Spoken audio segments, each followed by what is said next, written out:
Volume study 4 ಯೆಹೋವನ ಮುಯ್ಯಿ ತೀರಿಸುವ ದಿನದ ಹರ್ಮಗೆದೋನ್ ಯುದ್ಧ ಅಧ್ಯಾಯ 10 ಸಾರ್ವತ್ರಿಕ ಪರಿಹಾರಗಳು ಸಾಮಾಜಿಕ ಹಾಗೂ ಆರ್ಥಿಕ ಪುಟ 317 ಮುಂದಿನ ಶೀರ್ಷಿಕೆ ಕಮ್ಯುನಿಸಂ ಒಂದು ಪರಿಹಾರವಾಗಿ communism as a remedy communism ಒಂದು ಸಾಮಾಜಿಕ ವ್ಯವಸ್ಥೆಯನ್ನು ಪ್ರಸ್ತಾಪಿಸುತ್ತದೆ. ಇದರಲ್ಲಿ ಸರಕುಗಳ ಸಹ ಸಾಮ್ಯತೆ ಇರುತ್ತದೆ. ಇದರಲ್ಲಿ ಎಲ್ಲ ಆಸ್ತಿಯೂ ಸಾಮಾನ್ಯ ಮಾಲೀಕತ್ವ ಹೊಂದಿರಬೇಕು ಮತ್ತು ಸಾಮಾನ್ಯ ಎಲ್ಲರ ಹಿತಾಸಕ್ತಿಯಲ್ಲಿ ಕಾರ್ಯನಿರ್ವಹಿಸಬೇಕು ಮತ್ತು ಎಲ್ಲ ಕಾರ್ಮಿಕರಿಂದ ಬಂದ ಎಲ್ಲ ಲಾಭಗಳನ್ನು ಸಾರ್ವತ್ರಿಕ ಕ್ಷೇಮಾಭಿವೃದ್ಧಿಗೆ ಮೀಸಲಾಗಿಡಲಾಗುತ್ತೆ. ಪ್ರತಿಯೊಬ್ಬರಿಗೂ ಅವರವರ ಅಗತ್ಯತೆಗಳಿಗೆ ಅನುಗುಣವಾಗಿ ಕಮ್ಯುನಿಸಂ ಪ್ರವೃತ್ತಿಯನ್ನು ಫ್ರೆಂಚ್ ಸಮುದಾಯದಲ್ಲಿ ವಿವರಿಸಲಾಗಿದೆ. ರೆವರೆಂಡ್ ಜೋಸೆಫ್ ಕುಕ್ ರವರ ವ್ಯಾಖ್ಯಾನವು ಕಮ್ಯುನಿಸಂ ಎಂದರೆ ಪಿತ್ರಾರ್ಜಿತವಾದ ಕುಟುಂಬದ ನಿರ್ಮೂಲನೆ, ರಾಷ್ಟ್ರೀಯತೆಗಳ ನಿರ್ಮೂಲನೆ, ಮತಧರ್ಮಗಳ ನಿರ್ಮೂಲನೆ, ಆಸ್ತಿ ಸ್ವತ್ತಿನ ನಿರ್ಮೂಲನೆ ಅಥವಾ ರದ್ದುಗೊಳಿಸುವಿಕೆಯಾಗಿದೆ. ಕಮ್ಯುನಿಸಂ ಕೆಲವು ವೈಶಿಷ್ಟ್ಯಗಳನ್ನು ನಾವು ಪ್ರಶಂಸಿಸಬಹುದು. ಅಂದರೆ ಸಮಾಜವಾದವನ್ನು ಅವಲೋಕಿಸಿರಿ. ಆದರೆ ಒಟ್ಟಾರೆಯಾಗಿ ಇದು ತೀರಾ ಕಾರ್ಯಸಾಧ್ಯವಲ್ಲದ್ದಾಗಿದೆ. ಅಂತಹ ವ್ಯವಸ್ಥೆಯು ಪ್ರಾಯಶಃ ಪರಲೋಕ ರಾಜ್ಯಕ್ಕೆ ಚೆನ್ನಾಗಿ ಕೆಲಸ ಮಾಡುತ್ತದೆ. ಅಲ್ಲಿ ಎಲ್ಲರೂ ಪರಿಪೂರ್ಣರು, ಶುದ್ಧರು ಮತ್ತು ಒಳ್ಳೆಯವರು ಹಾಗೂ ಪ್ರೀತಿ ಅಲ್ಲಿ ಆಳ್ವಿಕೆ ಮಾಡುತ್ತದೆ.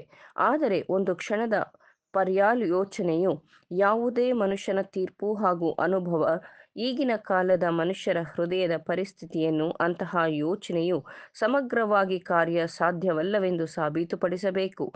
ನಾವು ತೀವ್ರ ವೇಗದ ಸ್ಪರ್ಧೆಯನ್ನು ಹೊಂದಿದ್ದೇವೆ.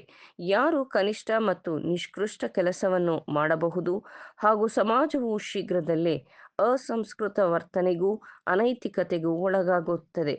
ಜನಾಂಗದ ಅಳಿವಿನತ್ತ ಒಲವು ತೋರುತ್ತದೆ.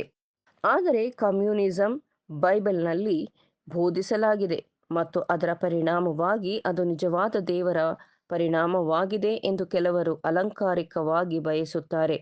ಅನೇಕರಿಗೆ ಇದು ಅದರ ಪರವಾಗಿ ಪ್ರಬಲವಾದ ಚರ್ಚೆಯಾಗಿದೆ. ಅದು ನಮ್ಮ ಪ್ರಭುವು ಮತ್ತು ಅಪೋಸ್ತಲರಿಂದ ಸ್ಥಾಪಿಸಲ್ಪಟ್ಟಿದೆ. ಅದನ್ನು ಕ್ರೈಸ್ತರ ನಿಯಮವಾಗಿ ಅಭ್ಯಾಸ ಮಾಡುವುದನ್ನು ಮುಂದುವರಿಸಬೇಕು ಎಂಬುದು ಈ ನಿಮಿತ್ತದಿಂದಲೇ ಸರ್ವಸಾಮಾನ್ಯವಾಗಿದೆ. ಆದ್ದರಿಂದ ನಾವು ನಮ್ಮ ಸ್ವಂತ ನಿಯತಕಾಲಿಕ ಪತ್ರಿಕೆಯಿಂದ ಅಂದರೆ ಮ್ಯಾಗಝೈನ್ನಿಂದ ಈ ವಿಷಯಕ್ಕೆ ಸಂಬಂಧಿಸಿದಂತಹ ಈ ಹಂತದ ಲೇಖನವನ್ನು ಪ್ರಸ್ತುತಪಡಿಸುತ್ತೇವೆ. The watch tower. ಮುಂದಿನ ಶೀರ್ಷಿಕೆ ಅವರು ಎಲ್ಲ ವಿಷಯಗಳನ್ನು ಸಾಮಾನ್ಯವಾಗಿ ಹೊಂದಿದ್ದರು. They had all things in common. ನಂಬಿದವರೆಲ್ಲರೂ ಒಟ್ಟಾಗಿದ್ದು ತಮ್ಮದೆಲ್ಲವನ್ನು ಹುದುವಾಗಿ ಅನುಭೋಗಿಸುತ್ತಾ ತಮ್ಮ ತಮ್ಮ ಚಿರಸ್ಥಿರ ಸ್ವತ್ತುಗಳನ್ನು ಮಾರಿ ಬಂದ ಹಣವನ್ನು ಎಲ್ಲರಿಗೂ ಅವರವರ ಅಗತ್ಯವಿದ್ದ ಹಾಗೆ ಹಂಚಿಕೊಡುತ್ತಾ ಇದ್ದರು.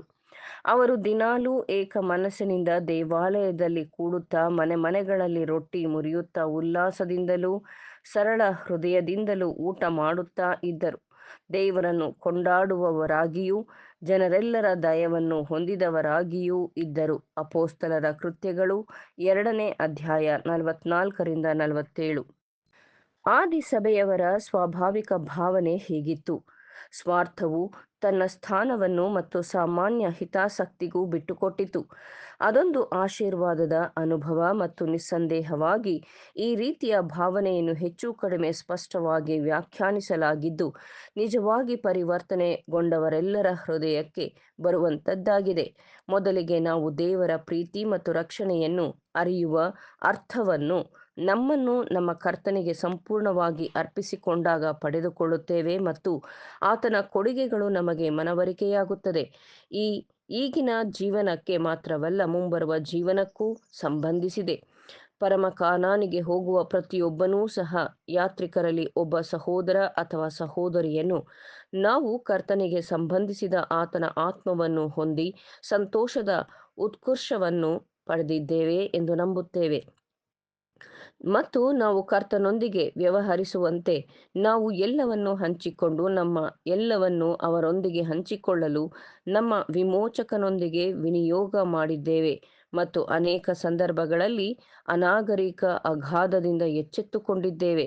ಆತನ ಜನರು ಈಗ ಯಜಮಾನನ ಆತ್ಮವನ್ನು ಎಷ್ಟೇ ಹೊಂದಿದ್ದರೂ ಅವರು ಮಾನವ ದೌರ್ಬಲ್ಯ ಮತ್ತು ಕಳಂಕವನ್ನು ಅವರು ಈ ಮಣ್ಣಿನ ಪಾತ್ರೆಯ ಘಟಕಗಳಲ್ಲಿ ಹೊಂದಿದ್ದಾರೆ.